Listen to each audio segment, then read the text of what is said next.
هذا الركام اللي شايفينه تحته في بشر، تحته في ناس، تحته في صرخات أطفال، تحته في أنين عوائل، تحته في ناس لساتها عم تتنفس. يا جماعة لسه أهلنا عم يتنفسوا تحت هذا الركام.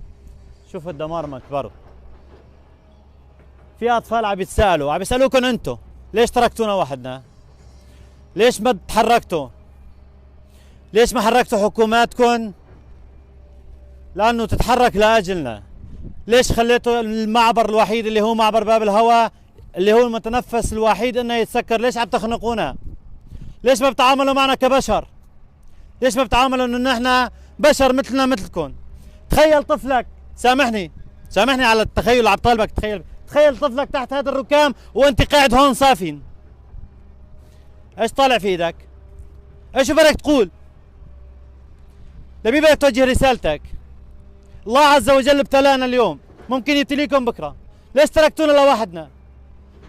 لسه لحد الان في ناس عايشه تحت هذا الركام، لسه في ناس تحت هذه الانقاض قادرين نحن ننقذها. يا جماعه لا تتركونا وحدنا. عندنا الاف العوائل صارت مشردة، صار عندنا اكثر من 1000 شهيد، عندنا اكثر من 5000 عالق تحت الانقاض. ليش تاركينا لوحدنا؟ لايمت لحتى نموت كلياتنا؟ نحن منكم وفيكم، نحن اهلكم، بنناشدكم بلا اله الا الله، بنناشدكم بالانسانيه، بنناشدكم بالاسلام، بنناشدكم باي شيء بدكم اياه، انه لا تتركوا اطفالنا تحت الركام، لا تخنقونا، خلونا نتنفس. ما بدنا اكثر من هيك، ما بدنا اكثر من انه نتنفس، نقدر نطالع اطفالنا وعوائلنا من تحت هذا الركام، خليهم يتنفسوا.